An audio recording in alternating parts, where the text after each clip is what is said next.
Sorry, what are the Wi-Fi password? Just use the public one. That's what I've been doing. Oh, okay. For some reason, it won't let me log on like it used to. Me neither. We good? Yeah, that'll be mine. Yeah, cool. Okay. We'll start with that karakia. Whakataka te hau ki te uru, whakataka te hau ki te tonga. Kia mā kina kina ki uta, kia mā tara tara te kai. E hia e ana te atakura, e tio e uka te hau hu. Tihei mauri ora. Thank you, everybody. We have an apology for lateness from Jake. And then we have Simon and John and hopefully Pauline shortly, and Jake joining us online. So yeah, thank you. And I'll be leaving early. Yeah, Victoria and Ali. Thank you. Departure. Thank you. Okay, so the first thing up today is the industrial interface plan change. So welcome along, Marcus. Oh. Half an hour scheduled, so Thank over to you. you very much. Let's wait for that presentation to come up. Sorry, I've got a little bit of a cold, so if I do sound a bit blocked up or you don't hear what I say, I'll repeat it. But thank you very much for having me. I'm a planning consultant that's been doing some work alongside Christchurch City Council's planners in developing the industrial plan change 20. What I'm going to do today, so I'll just keep the clicker on. Is it clicker? Yep. Is it working for you? Or, just there we go. I'll just do a replug and There we go. So what I'll do just quickly today is just do a quick recap on the plan change, discuss some of the implementations of the plan change, look at where the industrial and residential interfaces are, particularly in relation to your in relation to the border area. Look at what the district plan provides for and manages and applications, and what we can do about the issues, and what are some of the options that we can do in response to that. And then I'll do a quick run through the draft plan change and some of the provisions that we've got. And then if you have any questions or want to provide any feedback, take some notes on those. And we're more than happy to provide written responses to written questions if that works for you. So just to recap, in July 2022, notice of motion was carried, noting some specific concerns with the lack of controls of the district plan regarding the storage and movement of shipping containers at depots that are near residential areas. And that's been a source of some of the complaints that have occurred within the residential areas in relation to noise. This was covered at a session of the Combined Community Board meeting session, and that covered in 2023, and that covered the effects within the purview of the district plan, the need for some sound evidence regarding the adverse effects to justify new regulation, and noting that noting compliance as an issue as opposed to the district plan as well. So range of effects that occur as permitted activities that need to be controlled in terms of enforcement. And that I also identified some of the effects and issues and options being considered. In terms of the process to date, the work on this plan change was delayed due to the extensive PC14 plan change, which was looking at how management was going to be undertaken on the residential side of the interface. Just in terms of a recap, what this plan change is looking to do is not to put controls on existing activities. So those existing activities have to still comply with the requirements of the current district plan. But what it is looking to do is provide a level of control over the over change in use within the industrial zones, or where we're getting new greenfield industrial rezoning. So there's a situation where if an activity is permitted under the district plan and it complies with that, then in terms of regulation of the effects of those activities, that comes down to enforcement. If it's not a permitted activity, then a resource consent is required, and again, compliance and enforcement relates to the discharge of those restrictions.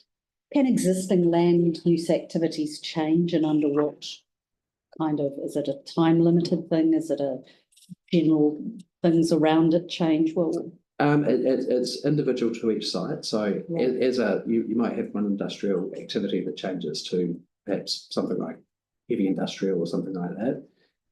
If there's a change in that activity and what was permitted, or there's an increase in scale of that activity, so they're proposing new buildings, then you can look at what the effects of that addition is. Is it more likely to be the other way around with development, housing development going in some areas that may affect a change in one area and the land around it? Yes, that doesn't quite impact on the side of the industrial zone. So right. you may end up with increased development potential adjacent to industrial areas. It doesn't create a trigger in the industrial zones about what their effects are. So, okay, so there's no review of what's going on in there if the land use close to that land occurs. Correct. Okay. So that's one of the things that we're looking at in terms of the plan changes, actually to say perhaps there should be a buffer within the industrial areas. Right. So you're actually taking a closer look at what the effects of those activities are at a certain distance from. And that's part of this consideration. That's part of this consideration. Thank you. But it's very much looking at controls on the industrial zone side as opposed to the residential. Sure. Quick question. Obviously a lot of this has come from the issue with the containers over. That's correct, yes. Leeway, right? Yeah. But because that's an existing land use, this wouldn't affect that No. anyway, would it? That's correct. Yeah, it doesn't. But what it does do is it looks at controlling similar activities that could occur elsewhere in industrial zones. So it's really sort of saying, well, that's an issue that's already happened. Unfortunately, we may have to bear it on that particular issue. But where there's redevelopment within other industrial zones that may have similar sorts of effects, we're looking at a range of controls to ensure that situation hopefully doesn't occur again. The Bromley case isn't done and dusted though, is it? There's still, the parties have been asked to come back to the court. That's correct, but that's right. The decision is an interim one, so it's there's still provisions around seeking clarification of the declaration sought, but it's a refinement of the declarations that the court in that decision seems to be heading in a fairly clear direction that the containers are not buildings. Okay, thank you. Do you have a map of all the industrial areas? Yes. No. Yes. So I'll get through to that. Yep, absolutely. Just a little thing in terms of what the industrial zones control. So there's a number of things we don't, in terms of the district council functions, we don't look at work and health place safety, but we don't look at the discharge of contaminants or effects on the stormwater and wastewater networks.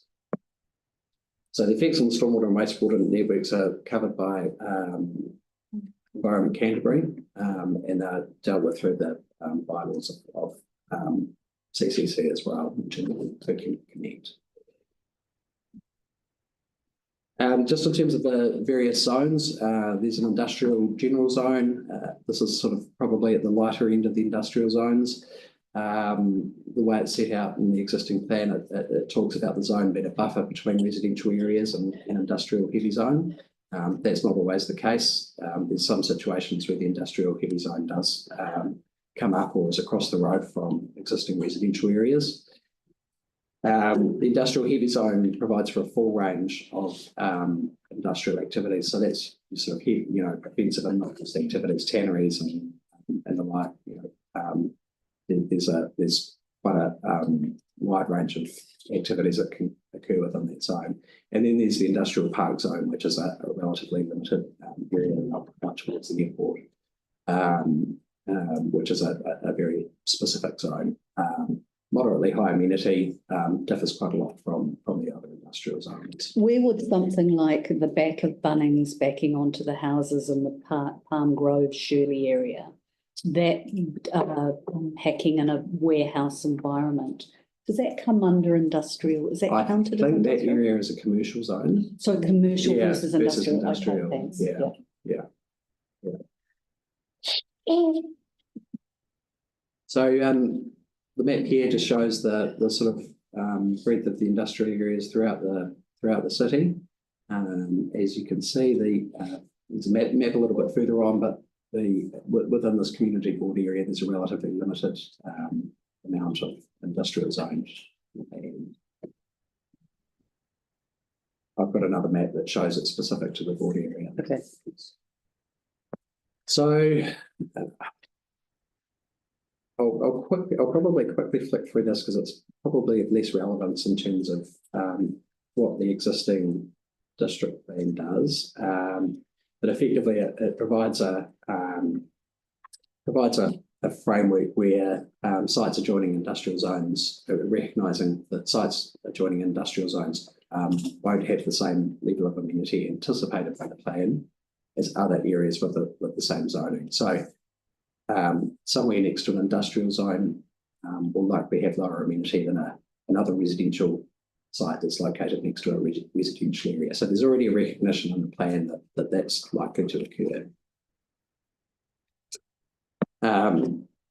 So in terms of the district plan, the use of zoning rules can minimise conflicts between incompatible activities, and it can do that through a range of things like the height of buildings, where particular activities can locate,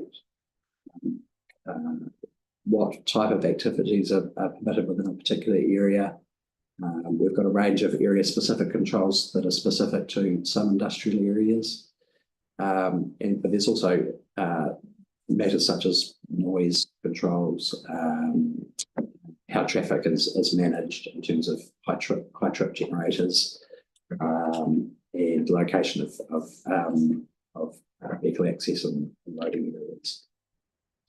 Alongside the district plan, the council can also work with existing businesses and industrial operators and prepare best practice guidelines or invest in mitigation measures itself. And again, sometimes it's a little bit more difficult to do that because that's not specifically funded through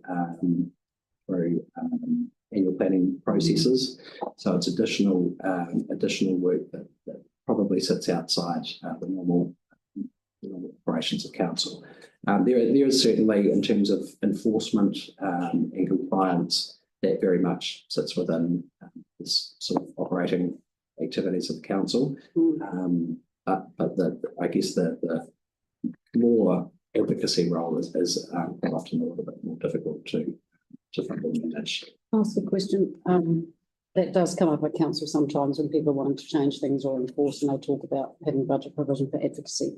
But my question is actually about the district plan with the review that you were involved in back in 15, 16, 17. Yeah. Were there any changes to the zones at that time under the district plan review, and anything that the council sought to do then that was rejected by the hearings panel? Have we made any, so I suppose this is about have we made any recent changes?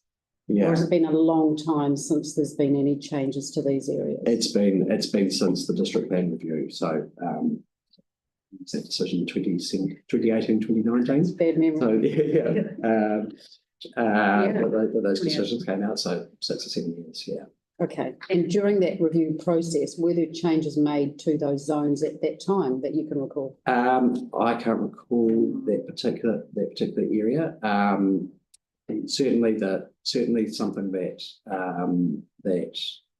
possibly the Christchurch district plan does differently to, say, Auckland, is that it recognises that some of those areas within the boundaries are of lower amenity. So there is a difference there. Perhaps Auckland. Auckland's the unitary plan is a massive plan. Some parts of it are quite simple and straightforward, and I would say that the Christchurch plan is probably more advanced in terms of the way that it looks to manage the effects. Actually, that was one of the questions once we got to what we are proposing, the Yeah. plan change, is to understand how that differs from any of the other districts and what their plan changes. But I'm happy to talk to that later. Yeah, sure. Sorry, I didn't have the microphone. Okay, Marcus, we'll be here all day. We will be. So just in terms of the table, just basically says that within the heavy industrial zone, pretty much anything's permitted. So it's very, that's where you basically have to look after commerce in that industrial space. So it provides a very flexible planning arrangement. Heavy industrial activities, which we've got a relatively existing definition, is a relatively restricted list, which we're looking to add to. Heavy industrial in both the park zone and the general industrial zone as a discretionary activity, which means that you require a consent. One of the things that we've done as part of the preparation for the plan change is take a really close look at issues and complaints arising within the interface area. And I do believe that this list here is specific to this this community boards area. It is or it isn't? I think it is. I think it This is. the aluminium one, is that? I can't say which. I think it there is. was one out in Belfast, but that's not our area. Yeah. So there's been we've undertaken a little bit of an analysis around where those complaints are located in relation to the industrial areas, and a lot of that information is provided. Will be provided as part of the Section 32 supporting material. This is just a look at from the boundary of the industrial areas around district, I guess extending into the residential areas. We looked at where the numbers of complaints were made in relation to those industrial areas and specific distances from that, from the industrial boundary. And I think something like 97% of the complaints were within 500 metres of the industrial areas. And I think it was a slightly lower. I have to refresh my memory, but it's something like 92% were within 250 metres. So it is those activities that are close to the industrial areas where those complaints are arising from. These are the particular areas that relate to your community board area that are industrially zoned. So it's just a sort of helpful précis of where those areas are.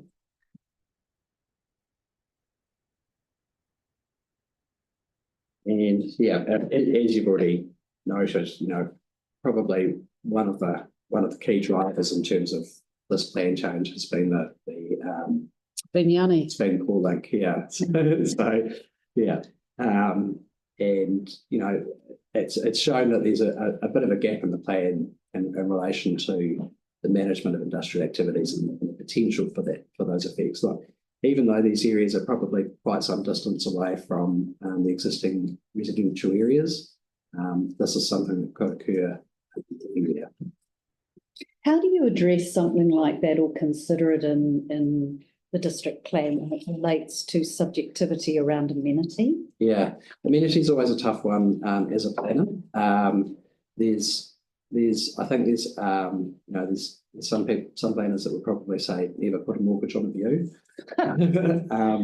But it is difficult, and look, there's ways of addressing it, around landscaping. This particular case was fairly well contested in the plan change hearing for Port Link, and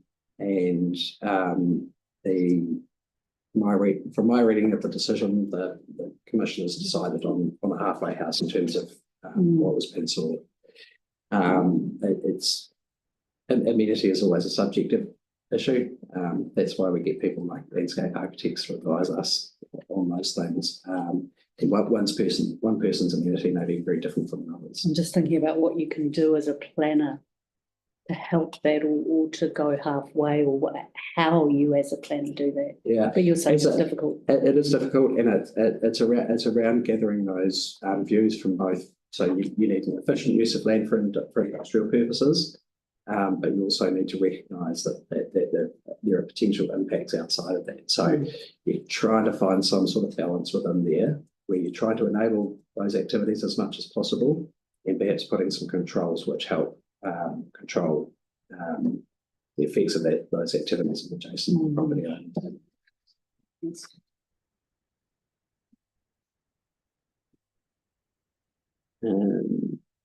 Yeah, and there's a number of, again, this is Wilston. There are a number of other activities, like metal recycling yards that are currently permitted near residential areas, and again, that's an issue that can lead to amenity issues for adjacent owners. So it's about trying to find that balance between being enabling for industry and commerce, but also taking into account that there are potential impacts.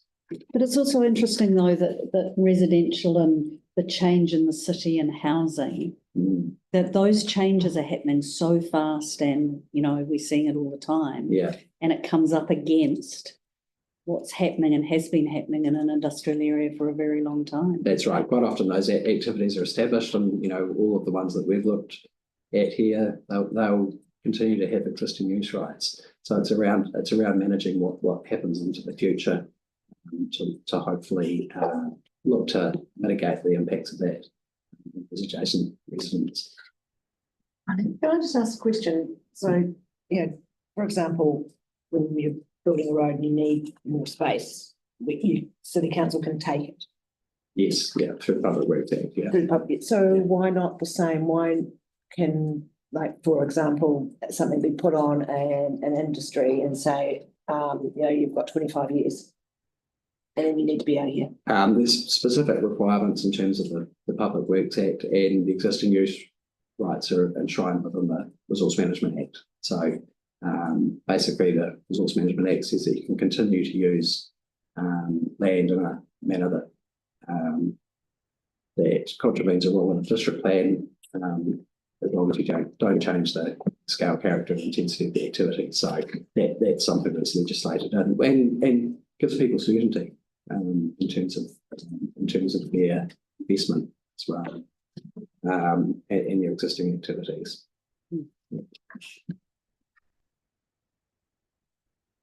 So just in terms of the current controls,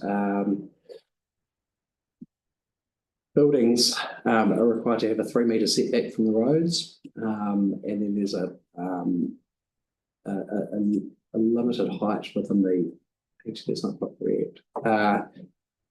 Limited height in some areas adjacent to, I think, 15 metres. I have to double check that. And in terms of the landscape area, the frontage, there's a very small requirement. We are adjoining a residential area that's over the road. A very small landscaping strip requirement of 1.5 metres. Broadly speaking, that's not ideal for landscaping and the ability for trees to establish. So we're looking at potential to increase that to 3 metres. And just before I go on, a copy of the plan change is currently out for consultation with various owners. So a copy of a draft is available on Let's Talk. So if you want to have a look at the detail, I'll cover off some of those issues anyway.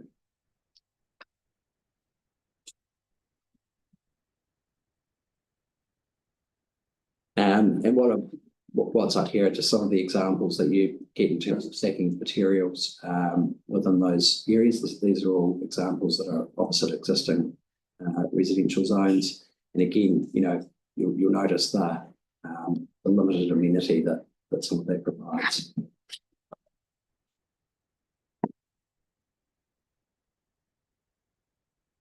At the moment, you can undertake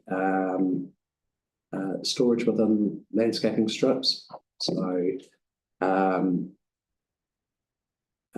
within within those areas that are adjacent to existing residential, as I noted, you've got the 3 metre setback and a height of 15 metres. You also need to comply with the recession planes.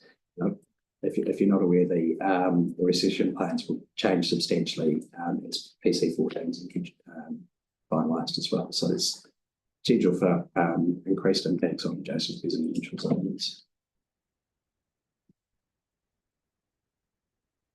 And here we've just got some sort of shared boundary examples between zones and yeah. In terms of the again, it's something that I'll address a little bit later on.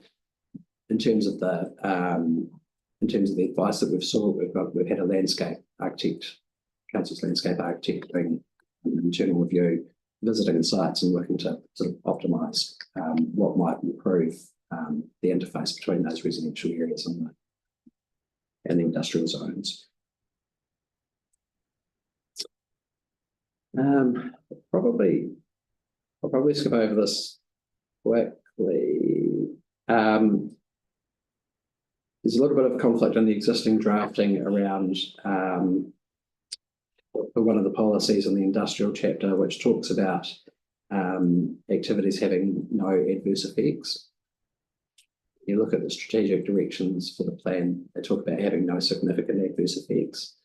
And I think it was that discussion that we had before, what's no adverse effects in terms of the adjacent landowners. So we're looking to refine that policy to actually get some better outcomes, which is still enabling of the industrial activity, but recognising that you over time, you're going to try and improve the amenity of adjacent residential zones.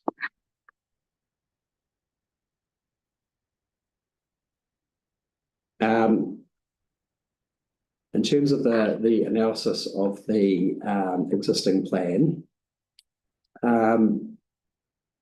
we sort of considered that probably the zoning framework is a little bit too enabling for the industrial activities at the interface. So we've got heavy industrial zones that adjoin residential areas in various parts of the city. The heavy industrial definition doesn't capture the full range of heavy industrial activities, so it was a refinement of a previous definition for noxious and offensive activities, rather than probably what you consider heavy industrial activities. And the existing definition of industrial activity is very broad, so things would either fall into the industrial activity, which if you're in the industrial general zone would be just about everything.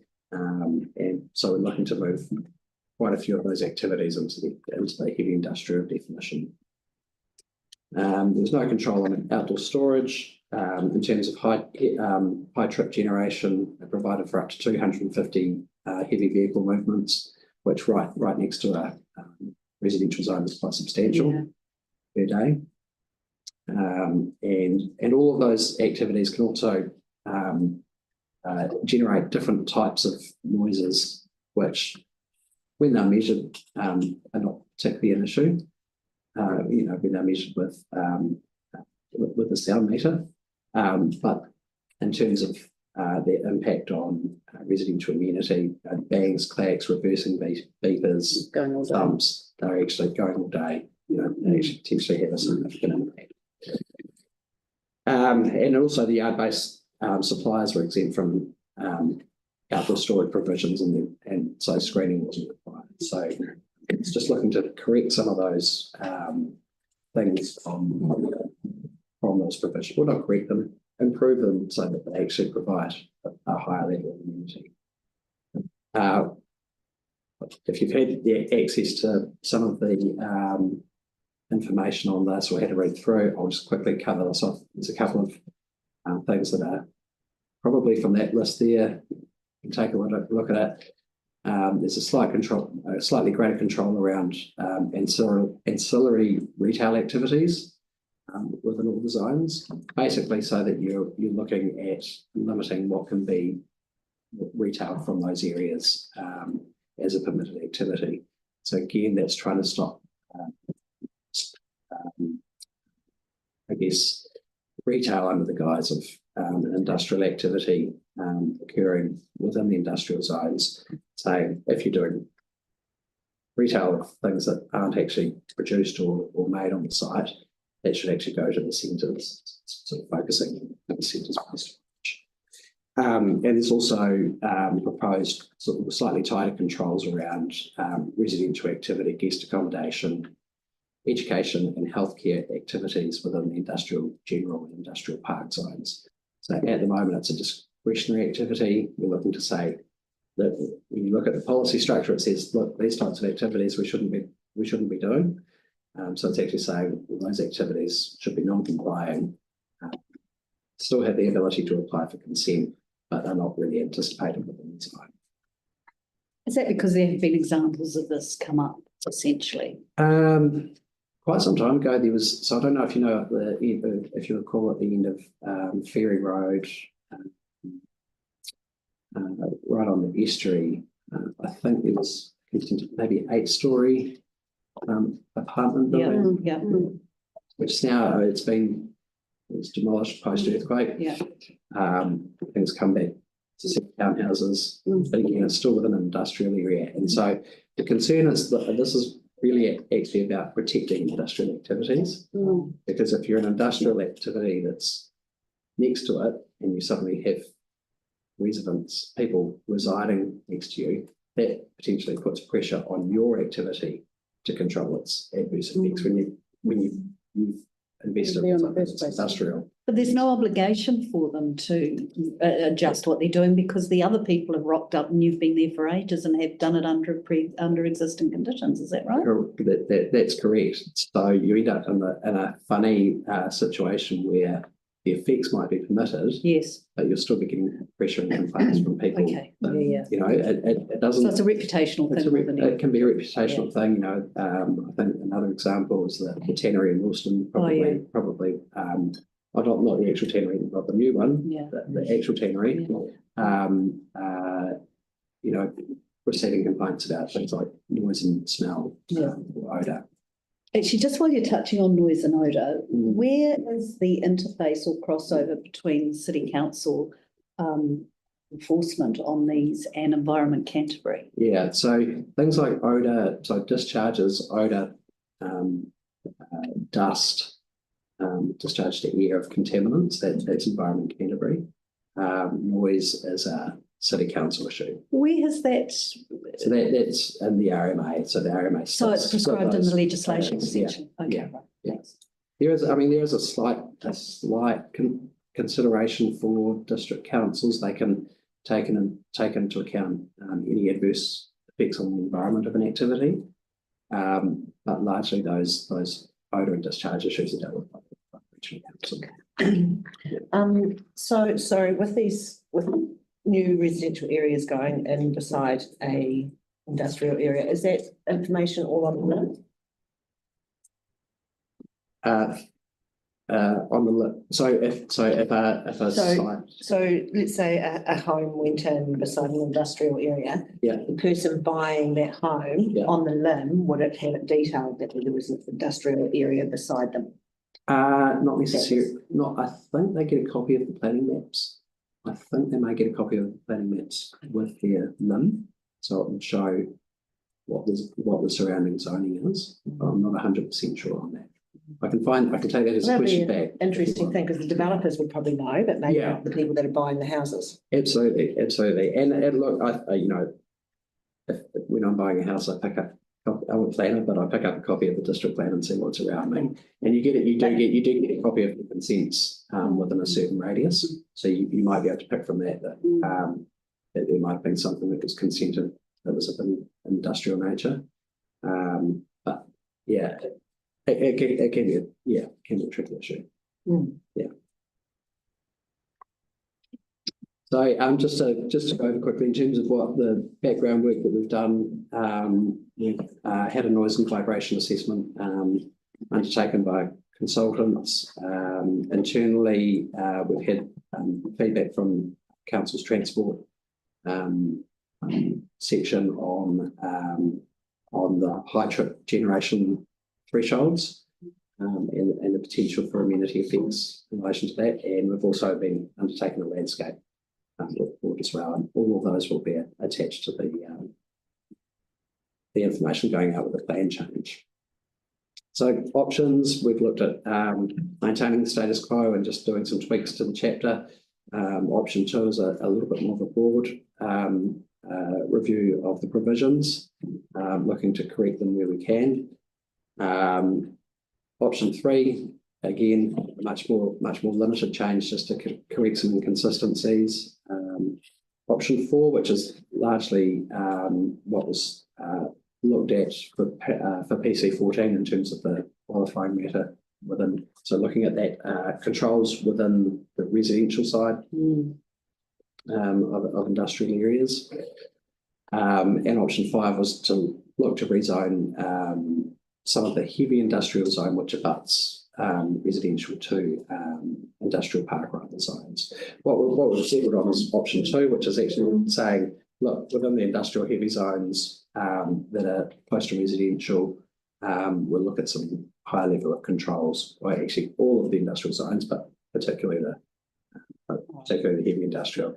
So within that area, let's have some controls on that, just to try and manage effects. We are running out of time, so I'll Okay, I'll skip on. hold questions for now. Yep.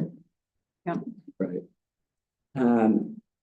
Yeah, so look, overall, I'd just say that probably the key area is that the landscape provisions are looking to be improved within that interface, looking at a requirement for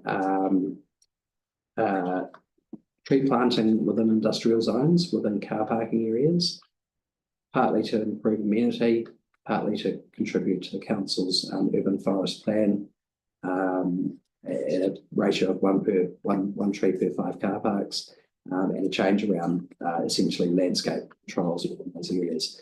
We also looked at introducing maximum heights within certain distances of the residential areas, and looking at controlling things like heavy industrial activities within 200 metres of residential zones, just requiring consent, just so that the effects of those activities can be assessed. And just quickly to finish off as well, we're currently going through pre-notification consultation. Again, the draft provisions are up on Let's Talk, and looking to brief the council in April following feedback, and we're individually seeking feedback from all the industrial landowners, obviously, because it's potentially a limitation as well, with a view to notifying in May. You haven't handpicked some of the residential properties as well? Yeah. So that information is going out to the residential properties adjacent as well. Okay. And yes, my question was going to be around what that stakeholder list looks like in the pre-notification engagement, and the residents associations in some of these areas, are they on your list? I'd have to check with the engagement team on that, but I can confirm that to you if you'd like. Yeah. Well, I mean, maybe over in the Bromley area and with the local, checking with that local council and the local community, they've probably got some ideas on who the people are that want to be involved in the pre-engagement. I don't think Belfast as well, they've got residents association. It's not an our area. Okay. It's work. Cool. Thank you. No more questions? I just have one more around the firefighting thing. It's repeated often through there, related to water reticulation and how water is. What's the issue with that? The issue with that at the moment is requirement to be connected to a reticulated network. So that's the current drafting of the rule. With a lot of industrial areas, they have the ability to get alternative solutions. And I think it's throughout the plan that there's alternative solutions in terms like of storage, for example. Yeah, storage and just access to alternative water arrangements. So it's about just redrafting that rule so that it provides a greater degree of flexibility to Gotcha. provide solutions. Thank you. Yeah. Cool. Thank you very much, Marcus. That's really informative. appreciate you coming along, and we'll look forward to hearing feedback when Yeah. it comes out. Thank you. That's great. And as I said, if you've got any questions that you want to provide in writing, I'm happy to provide feedback. Cool, thank you. Thank you. Cool, next up, we have community events implementation plan.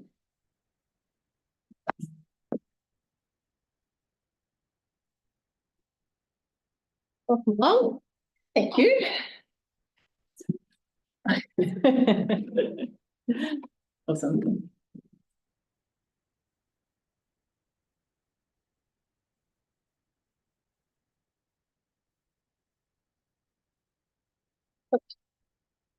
So kia ora koutou, I'm Lucy Blackmore, the Manager of Events and Arts at Council, and I have Tanya Chocker-Itch here with me, the Team Leader of Events Partnerships, and Brooke Jones, who's Sports Events and Promotions Advisor. The punchy title I always get wrong. We're here to provide an update on the Community Events Implementation Plan 25 to 29.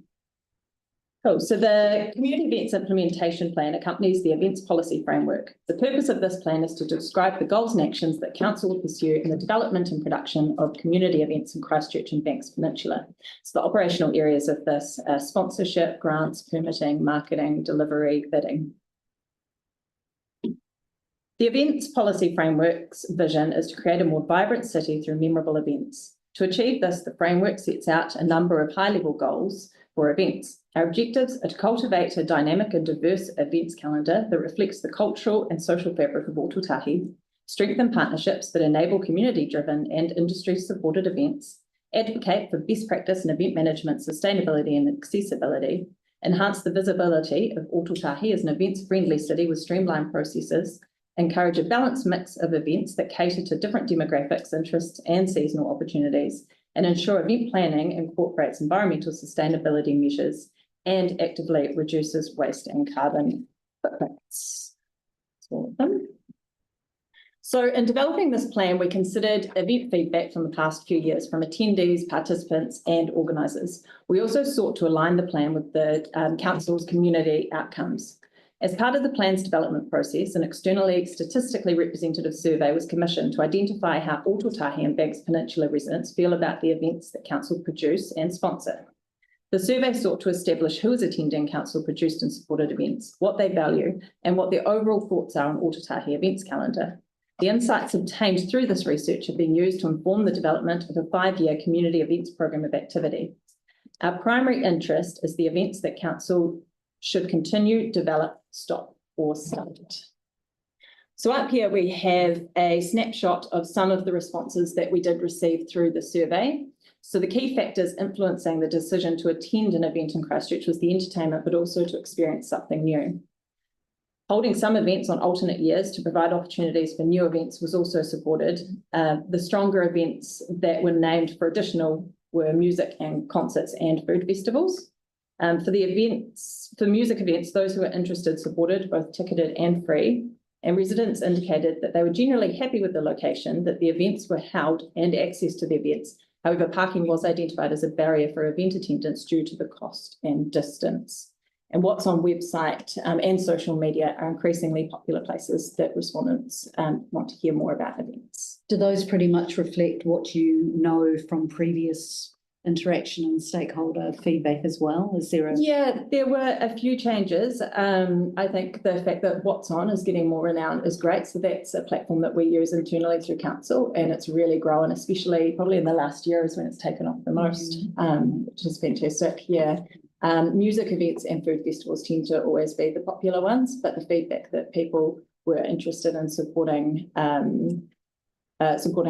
additional activity through, I don't know if this one's coming later, but through potentially biennialising some events to be able to create new opportunities, but also supporting Council delivering more ticketed programs to increase the activity is something that's changing. Parking is regularly coming up as an Parking issue. is regularly coming up as an issue that, parking and transport. So that's why we dabble in trying different ways to partner and ensure we gain access. Thank you. So just a snapshot of a few of the other stats that we got was that 66% of residents are satisfied with the range of events available. 62% agree that there's enough variety in what we produce. 75% agree that council events are well spread out across the year. 72% agree that There is a range of events in the calendar that will appeal to a range of different people, age groups and cultures. Sparks, which was held just recently, scored the highest percentage as a favourite council-produced event. 64% agree that council should continue to incorporate fireworks displays into some of their events, although 20% did disagree. 63% agree that council-produced events are accessible to a range of people and communities, while 9% disagree. The respondents who have attended a council event in Christchurch in the past 2 years tend to be more likely have dependent children in their household and go with their families. And a greater portion are also from this community board and also the Coastal Woodland Board. How many people were surveyed and how were they chosen? So it was a statistically representative survey. So it was about 800 that we had to pull for it to trigger. And then it was a wide range of demographics. So there was a certain percentage that they had to hit with from into the survey from all ages. Okay. Yeah. So the greater proportion are the survey respondents. Of the research, survey respondents. Okay, rather than the attendees who are utilising this community events that we're putting on. Yeah, so this was of the respondents from the survey. So, and when you say ages, was it also financial situation? I don't, was it income as well? I'm not sure. It's Definitely whatever's back on it. representative of your wards currently. So Yeah. if you have demographic ranges like the age groups that are representative of your ward and the male, female, all of that kind of stuff. So it's I don't think if financial was included in that. But we can have a look back. It's done through council's Really monitoring team. thing to look at. I would think. Yeah, we can check back and see. Yeah, it might have been. You don't know. Yeah. So, slide 7. The key priority areas that guide the planning, funding and delivery of events over the next 5 years for the draft implementation plan, that one's supposed to be there, was ensuring a broad mix of events that cater to different interests, age groups by expanding music-focused food festivals and community-driven experiences, distributing the events more evenly throughout the year to maintain engagement across all seasons to avoid event clustering in peak months. We want to increase partnerships with local cultural and community groups to ensure that the events calendar authentically reflects Ōtautahi's diverse communities. Maintaining and improving our highly popular events while introducing complementary new experiences that enhance the city's events portfolio. Addressing barriers for event attendance, implementing a biennial rotation for selected events to introduce fresh and innovative experiences while maintaining consistency in core offerings. Strengthening the integration of sustainable event practices, including waste reduction, alternative transport options, environmentally friendly responsible programming, and developing new funding models and sponsorship strategies to ensure long-term sustainability and growth of the community events.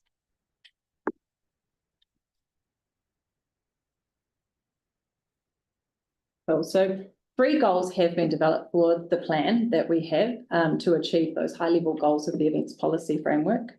The actions to achieve these goals have been developed and key tasks and timings have been noted. There's a lead team for each action and additional support is identified where necessary. So goal 1 that we have up on the screen is focused around event delivery specifically. So it's delivery of a dynamic events portfolio with the ability to evolve alongside community and industry needs. So the key actions that we've focused on for this goal is creating new opportunities for local artists to grow and thrive and increasing partnerships for event delivery. Conceptualising a rotating 5-year dynamic event delivery calendar and sustainable event practice and expanding the demographic reach. So goal 2 is enable partnerships that empower the industry to deliver uniquely Ōtautahi events for the community and is focused on event sponsorships and grants.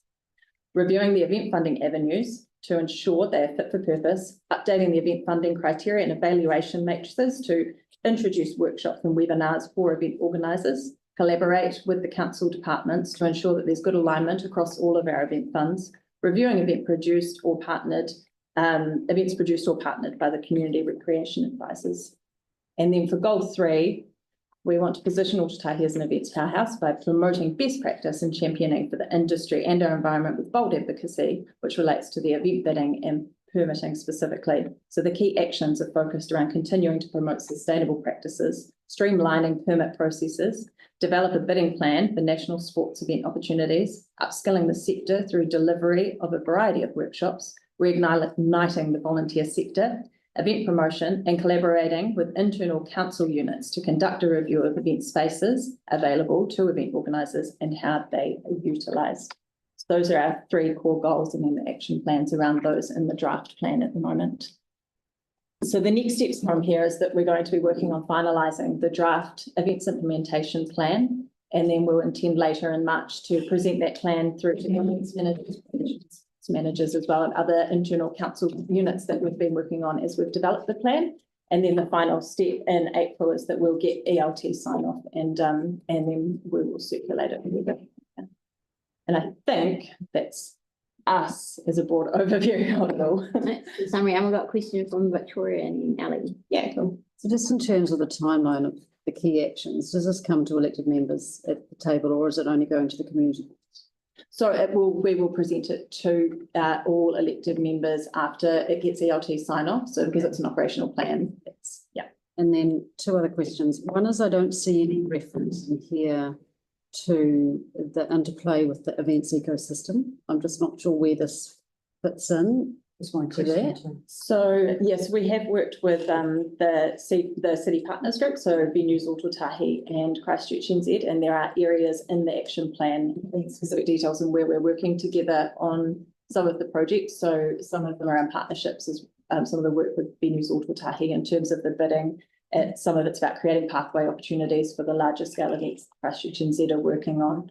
In terms of the funding and the funding review, we would be talking to them as well, but some of the specifics around it is looking at how our Events and Festivals Fund operates and is complementary to the ecosystem because it's part of that. Okay, so from that funding perspective, I'm particularly interested in that and understanding whether, are there any changes at present? I can't recall what's gone into the annual plan and the long-term plan in this space. Yeah, sure. So through that long-term plan, the City Identity Fund from a council perspective was the new one that was introduced. So that one is, we've developed a draft framework for that, working with the city partners. And there's so that's what we're yet to see. One event has been funded through, so Nigel presented an update on that fund earlier to council, and there's been one event that's come through. I think our Events and Festivals annual fund is opening soon, which will be a really good process to identify other funds that can be pinpointed through that. But yeah, it operates quite differently to events and festivals. Okay, look, thank you. I look forward to seeing it when it comes through. Ellie. They're 2 quick ones. It's great. This is one of the best ones I've seen over about the last 11 or 12 years. They've felt a bit sort of fluffy and not very anchored. This feels really anchored. The only thing I would say is, and I think it goes back to the point that Vic made, and that is it would be helpful to see, even if it was one of those revolting box graph things, where this fits in with the wider metro events, and because I think it's a really important, it's really important, I think, to see the bigger picture and where this fits in. That's just a thought. My question is, this is obviously the structure and mechanism which will be populated, obviously, with the events themselves and things like that, yeah? So when you talk about the slide before this one, present draft, present draft community events implementation plan. So that is just the structure for it, and then it is populated with the events as. So what it will be, so it may have gone with the agenda, the draft plan at the moment that we have, and what the actions are under the timings, the KPIs and everything. Right. So that's the sort of, we have the events policy framework that explains how the relationship works with Venues Ōtautahi, Christchurch NZ and council. And then from there we have our own strategies. So ours is the community events implementation plan, which we have as an operational document. Christchurch NZ are currently updating, reviewing their major event strategy, and then Venues Ōtautahi have their own document. So this is the structure that will inform the events themselves that will then, so the goals that you've listed, they have to fit in with the. So the events we deliver specifically. Yeah, so there are some specific, when we review our events delivery plan, yes, it will have to be part of what we've put in there. So some of the ideas and concepts about supporting local, we need to make sure that review our events. Are we doing this? There's a checklist. Biennialising, it'll be doing a full review of the events. Are there any that we could look at changing out for a new activity? If we did, what would that be? So this is your foundational document. Foundational document. Thank you. Yeah, we do have that attached to our agenda with those key performance measures for each thing. Pauline's got a question. Oh yeah, just the last slide there. And can you put it up? This one? Yeah, no, the last one that you put on, the end one. Yeah, that one. Yeah, can you tell us about that picture, please? It's amazing. So one of the events that we deliver is called Summer Sundays. It's an event that we run this year. We changed it slightly. It's been becoming increasingly popular. So we ran it for longer over 3 Sundays. And that just shows how much that event has grown. So it's in the archery lawn in the Botanic Gardens. The audience love it. This might have been the blues one. So an awesome crowd. Oh, yes. Yeah, and they really enjoyed doing what the photographer wanted. So it was great.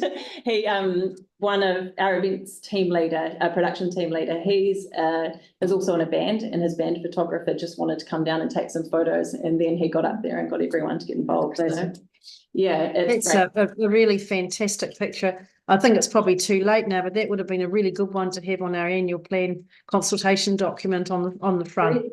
You know, it's just Yeah, awesome. Yeah. Thanks, that's all I wanted to know. Lazy Sundays. Yeah. Why Yes. did it change from lazy to summer? Did you think lazy was a bit sort of negative? We thought, I think it came because we wanted to diversify the content. So it used to be really cruisy, chilled out music on a Sunday, and people would sort of come and go. Oh, But it's then an it got so energy popular, thing. and we thought, well, let's make it artist specific, so people can come to blues one time, rock one time, jazz another, okay. and then people can come and see the genre they like. Yeah, and, sure. yeah. Great. And if it was still called Lazy Sunday, you wouldn't have got a picture like that, would you? Mood They change. go, nah. Oh, they look pretty chill, Pauline. Yeah.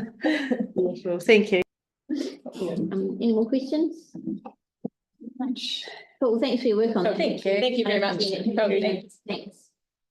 And finally today we've got a Central City noise and mixed environments plan change. Darren. Oh, Darren, please excuse me, I have heard this, so. it's okay. I saw the one at council. Thank you. Don't take it personally.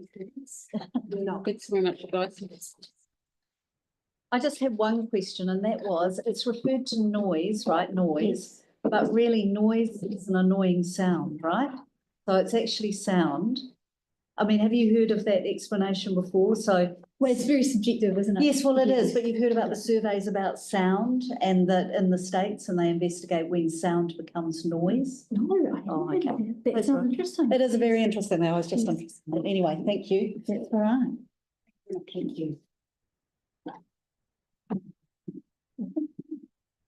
Kia ora.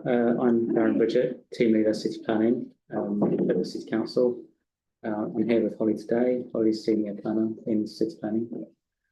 Apologies to councillors who may have heard this on Tuesday, but sounds like most of you have gone. So maybe my apologies are not required. This presentation is part of the continuing work on noise in the city centre. The last time that you would have heard from us was November 2023, when we came along and spoke about the results of the survey that was undertaken. Since then, there's been a programme of non-regulatory work, which Holly will briefly touch on, but we're here today to talk about the plan change work, the regulatory work that goes from there. I guess we should apologise for the amount of time that's taken. PC14 has taken a lot of our resources in the team, and we would have liked to have gone to this sooner. I say that now. But today, we're here to talk about what we're doing. Primarily, it's about timing and principles. And then there will be a further time that will come to you. We're anticipating around May this year, and that'll be to talk about options and analysis of those options, and that'll be ahead of public engagement. So without further ado, I'll hand over to Holly to do the presentation. Thanks, Darren. This slide here is showing a little bit about what we're intending to cover today. As Darren said, key things to really convey is the statutory process that we need to go through, the timeline. We'll talk at a high level about the issues we've identified, the scope and purpose of the plan change, and the initial acoustic advice that we've received. And then we'll briefly talk about the potential options that we're looking at and then next steps. This slide is just a quick summary of the non-regulatory actions that have been done to date. I think that's quite key to also be aware of. One thing I really wanted to draw your attention to that could be useful when you're out in the community is we have a page on the website now which is called Sounds in the City. One of the key things that we've found is there's a bit of an information gap around what it means to be living in the central city, that actually this is a noisier place than your suburbs and expect it to be noisy. So we have some information here around if you're living in the city, what you should be looking at and thinking about if you want to move into the city, questions you could be asking when you're looking at a potential property, and then also information for businesses and how to manage their noise, and a bit there on noise control as well, if people end up at that page when they're looking for that information. And as Darren alluded to, other actions which the team have completed is the survey. We now have a note on limbs, and the team is continuing some work working with the public sector to support the music scene. And the postcard image down the bottom there, that's a postcard of identity, neighbourhood identity building work that Jack Chester and the Urban Regeneration team have been doing to just help raise awareness of what's happening in the community and the great things that are happening there and build some placemaking identity.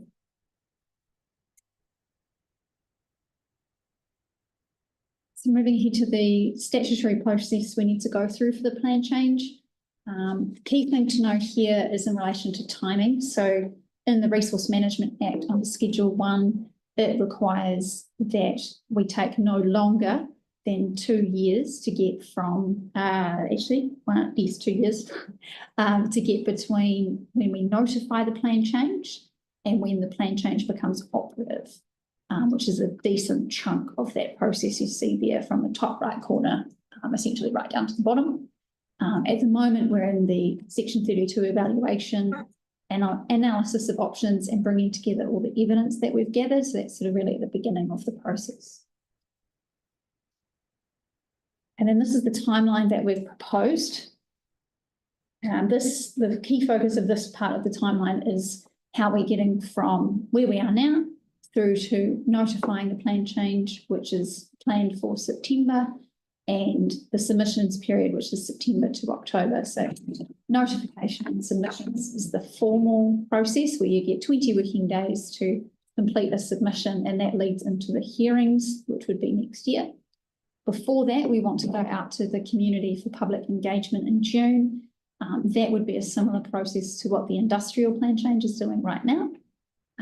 And before we do that, we would come back to you in May to let you know what the options are that we've got, more detail around those options, the analysis that we've gone through, and what the proposed provisions look like.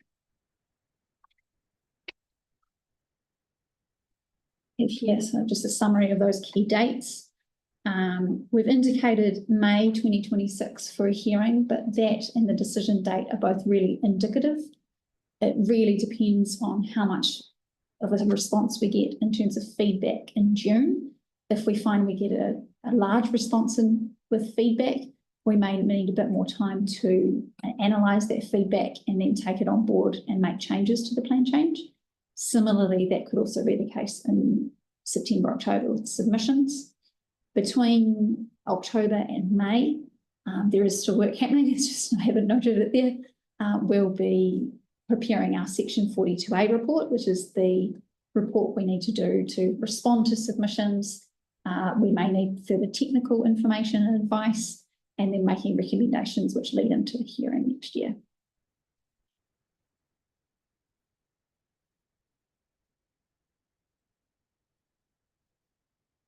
And this is just a high-level note of the issues that we've identified. Some of these will be fairly well-known. The big one being reverse sensitivity effects, where we've had new residents move into the city, which is great for our vibrancy of the city. That's what we want to see in the central city. But in those mixed-use areas, we're finding tensions have arisen between the new residents that are moving in and the noisy activities that are there. And the future growth is likely to exacerbate this issue. We have, in December, we made PC14 operative, and in the central city, that's increasing height and density. So this is an issue that's not going to go away anytime soon.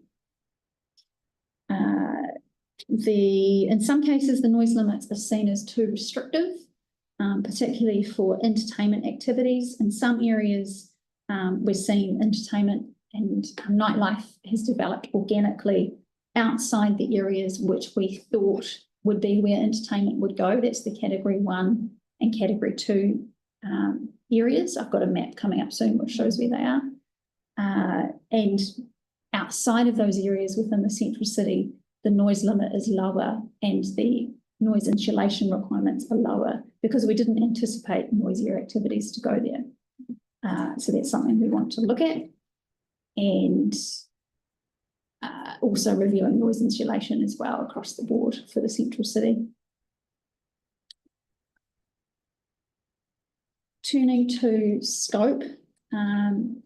At the moment, what is in scope is central city. That's within the 4 avenues. We're looking at noise within that spatial area. The key things that are that are outside the scope is noise from other sources. That includes te kaha.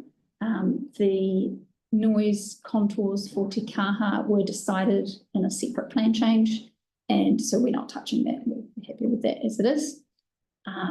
Also in scope, as I mentioned before, the noise limits, so how loud something can be, and also the hours. So we might say, actually, 3 a.m. you can be really noisy right in the city, but actually in the other areas where we've just got predominantly residential activity, we might say the quiet time should be more like 10 p.m. or earlier, depending on the analysis that we work through. And in line with that, the noise insulation. The local alcohol policy, the matters that they're looking at in relation to that policy, that's outside our scope. Obviously, though, those issues are very closely related to what we're looking at. So we're working with that team quite closely on their work too. And lastly, we cannot require changes to existing lawfully established activities. We can't ask an existing townhouse to increase their noise insulation. Unfortunately, that's already been established. So these changes would be applying to anything that comes in that is new. So basically those buildings will become underutilised over time. Potentially, yeah.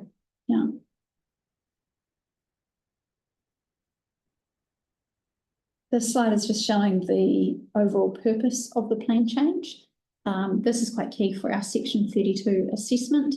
When we come to evaluating the options for the plan change, we are evaluating against that purpose. And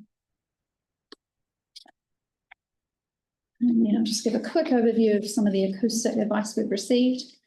Interestingly, at the moment, the central city noise limits we have, for example, in category 1, which is the loudest, designed for entertainment and hospitality activities, that is similar to city central zones around the country. The advice has also told us it's appropriate for us to ensure when we look at the noise provisions, often we specify an internal noise limit that we want to design for. For example, in bedrooms, we might say the max should be 30 decibels. And there's some international guidance on that, which says those, provide some recommendations on what that should be. And I've just said that it's appropriate for us to seek to achieve that. The other advice we've received is that they've suggested a move away from the precincts approach. Key reasons for that are that we've seen development and activities haven't positioned themselves within those category 1 and 2 areas. They've gone to where it suits them for a wide variety of reasons. And that may continue into the future as well. We don't know where people would like to be and whatever activity they want to do. A zone-based approach would be the other option instead of precincts, and that does provide some flexibility for us and for venues where they could locate organically, and the plan would allow for that, and we would have adequate limits and insulation to reflect that. The other point I've got up there is about the agent of change principle. That's something we looked at quite early on. It was quite popular in Australia. That's where if you have an existing residential activity and if a noisy activity wants to move in, the onus is on them to provide the insulation accordingly. So if they're going to be really loud, if they're going to produce 70 decibels or more, they have to insulate their building to contain that noise so that the residential property is unaffected, so they can still sleep at night. We thought that was a pretty good idea, but the advice told us that it could be quite impractical to implement. The tricky thing with it is you'd have to have a map to show where all of those activities are. You'd need something that would show where are all the noise sensitive activities, where are all the live music, where's all the entertainment, where's the noise coming from. And then on top of that, if you want to move in there, you need to somehow figure out what noise is being produced to know what you could then design for. So that has a number of practical concerns with it. And the map would be quite heavy on administration. You'd need someone to maintain that really regularly. That's right, yeah. So that's with the advice, we'll be taking that advice to inform what our options are and working through that analysis. We'll just pause there. Jake's got a question. Go ahead, Jake. Oh, we're doing questions as we go. It's a real treat. It was specifically on the agent of change thing. Are you saying that you're going to drop that in its entirety now, or look to see how you can administer it? Because the thing that struck me is, if you want to change a activity or do something different for an area that's consented, then the onus should be on you. But in particularly in parts of the CBD, you've got businesses there who were never compliant to begin with, and it's sort of that. Well, how do you count change if it may have been the commonly accepted use, but actually always outside the rules? So I don't know. Do you have any thoughts on that? I think it would be fair to say we're early in our analysis, so I think it's something we'd need to work through with the consultants who gave us this advice and really tease out a bit more. I think we'd really have to test, okay, so the agent of change principle in itself may not be practical. Is there something similar which would be more practicable that we could incorporate into the provision? So I think it's not off the table yet. It just might look a bit different if we did put it in, because I think some of those concerning. Oh, thank you. And another really quick one was just around the zones and the precinct. Mm-hmm. The zones presumably can be a lot in what we would consider a precinct. But is that the zones would be similar? Well, no, would they be smaller? Like, what's the difference between a precinct and a zone? I'll just flip to this map. In some areas, like along Victoria Street, the Category 2 precinct or Category 2 area follows the city centre zone boundary, which is along there. So on either side of that precinct is a residential zone. And then straight down the middle is a commercial zoning. And then in the central city area, it's very similar, that it sort of does follow the city centre zone outline. But then moving to the south, the alignment's a little bit different. So the zone area is a lot bigger. And I think something we need to tease out a bit more is one of the goals of the Central City Recovery Plan was to agglomerate and consolidate activity into a core area. And I think the categories would contribute to creating that. So the other thing we sort of need to work through is if we don't have the categories and then the zone boundaries are what we rely on, what does that look like for that agglomeration of activities and encouraging activities to come together where you get a lot of benefit from all those activities being in a similar kind of place? So that's something we're working through. Yeah, thank you. I'll just add to that. I guess part of that also is just from the advice that we've received, there's the concern of what's happened so far, i.e. those uses have located outside of those precincts.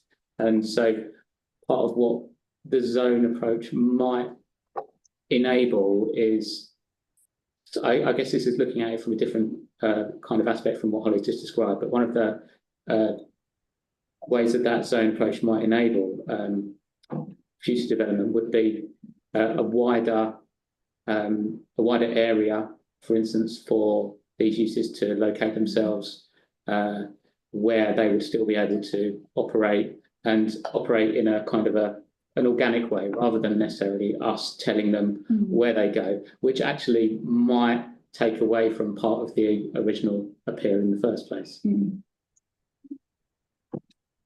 I just jump in there and just on that map? Could there be a key on that map? Because it's really, I found it really difficult to understand the first time I saw it, because there's no key to tell you which one of those three is the colour. I thought that would be helpful.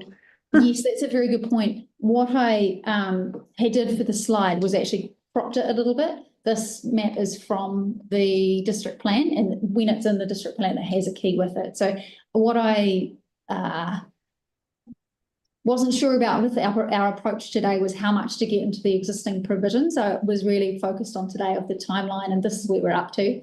But certainly for the next workshops we do, we'll definitely have a lot more detail on that, and we can really step that through. But that's something we can also provide before that as well, if it's helpful. Cool, thank you. So purple's 3, guessing.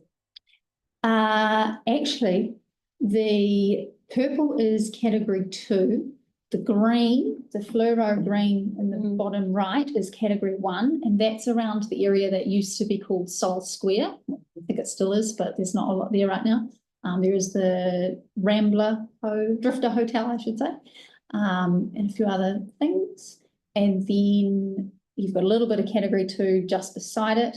Category 3 is basically right around the 4 avenues. There's the other dashed line that goes along Morehouse Ave, Beeley Ave, and it's also on Fitzgerald Ave to the right and around the park. So category 3 is a lower noise limit and insulation, but that's encompassing all of the wider central city. And then the blue and darker green, that's around Te Kaha. Can I ask a stupid, maybe could be a stupid No question? such thing, go for it. But with the intensification of the suburbs, with the increased, around the residential, the commercial areas in residential areas, why is this still just central city? Great question. Because eventually or very soon, if we increase our populations like we're talking about, these problems are going to be problems in our communities. Yeah. Scope is something we've grappled with a bit, and I think we've really come to confining to central city for the time being, because we know there's issues there right now. We know there's complaints happening on the ground. We know that it's only going to get worse. My hope is that the lessons we learn through this plan change, we may be able to apply elsewhere later. The key priority being that we really want to get moving on what we've got. But you're right, especially with the government direction on wanting to apply mixed use across the board in time to come. I think, yeah, we're definitely going to be, and every city grapples with this at the moment. I mean, it would be a good thing to preempt so that it doesn't happen like it has in central city. One of the so the work that we've commissioned so far relating to noise from the acoustic experts, one part of that is actually a review of the different provisions relating to noise and sound around the entire district. So we're kind of getting an idea of just exactly how it's applied at the moment. But as Holly said, and as you like, there's future considerations as well. And it doesn't take in, it only takes in noise, commercial noise. It doesn't take in noise from neighbours and things. Like I guess the genesis of the plan change, or the origin of the plan change, was in relation to live music. But we have also seen, for example, in the last 3 months, actually most of the noise complaints have been in relation to music venues. But actually, we've also found mechanical plant from restaurants, which are near residential, has also generated a number of complaints. The impression I have, or the advice we've had initially, many of the options we're looking at could resolve those issues as well, because we are increasing noise insulation. So that would provide protection, not just for music. And part of that, which the industrial plan change has also looked at, is special audible characteristics. That's another option we have, which is a 5 decibel limit on top of the noise limit, when it's applied is a bit subjective, so there's some testing we need to do there. But yes, my hope would be that we can basically get as much as we can in terms of good outcomes for the city. Well, it's just interesting. I mean, I did a wee piece of research on roading and with children about how they like their street. And the most interesting thing that came out of it, that they weren't worried about the cars and things like that. They were worried about the noise coming from the neighbours. That's interesting. I found it really interesting as well that, you know, that was caught, you know, the kids were pointing it out that actually the neighbours were noisy and causing them issues. It's a shame. Yeah, I know, but it's going to get worse. I mean, there's, you know. Pauline, I can see you've got your hand up, but we might just let these guys finish the presentation and then come to more questions. Yep, cool. Almost done. The rest of this, the text on this slide is talking about the potential options that we are analysing at the moment. First one being that we simply keep the categories as they are, but amend them. The next option being retain the existing precincts, but look at introducing new ones in key areas. And then the third option there is, as I mentioned from the acoustic advice we've received, look at shifting to a zone-based approach. And the further analysis we're doing will be looking at the costs and benefits of those options. Another key bit of technical information that we'll be getting is some economic advice, which will speak to what some of the costs might be involved with those measures, particularly if we require new insulation for new residential properties. What kind of costs might that be and what's the implications of that? Who cares? And this is looking ahead to our next steps. We're taking on board feedback from today and also from our council briefing we did on Tuesday. We are continuing our analysis of the options and preparing our Section 32 report. And we will be coming to the community board for an information briefing in May. At that time in May, we'll be drilling into the detail of those options and preferred provisions. And that'll be prior to when we go out for consultation of engagement with the community. Cool. Pauline, fire away with your question. Well, mine was just more a statement, thanks Emma, that in 2016 when the government took over the district plan for Christchurch City after the quakes, we as a council tried to get the condition that any new residential building in the central city, and there wasn't any then, was required to have triple glazing, and the independent hearing panel refused that on the grounds it would make the buildings too expensive. So we tried, and it's almost like the horse is bolted now, but I just wanted to chuck that in to let you know that we did have a crack at it. Thanks, Pauline. Any other questions? Not really, I've just got a statement really, because I think, yeah, it is important to get it onto this as quickly as possible, because every building that goes up that's not insulated properly is a scum, is waiting to be, you know, an unused building sitting in the middle of this in a few years' time, because people just won't live in it. But surely then landlords will be pressured to do That's right. about the insulation so that they can get it occupied. Yeah, retrospecting a building is always costly. I would say we do have the Te Kaha insulation provisions in there, and as you would have seen, that does cover quite a large area as well. In some cases where we're having issues at the moment, it's the timing that the residential buildings came in before those contours were in. So we do have that, but yes. Yeah, and in the communities, I think noise coming from neighbours and things in communities. You know, I'm already getting complaints from people who have bought a place and it's like almost can't live there because of the noise coming from the neighbours and things. And that's, yeah, it doesn't matter how much it costs actually, it's about the welfare of people. That's our responsibility, isn't it? Cool, thanks for the update. No problem. Yeah, no, it's interesting to hear what you've been doing, and we'll look forward to May when we can hear more about those options. Absolutely. And if there's any other questions you come up with, feel free to let us know. Yeah. And where we can go and make as much noise as we like. Thank you very much. And we'll just finish with our Kia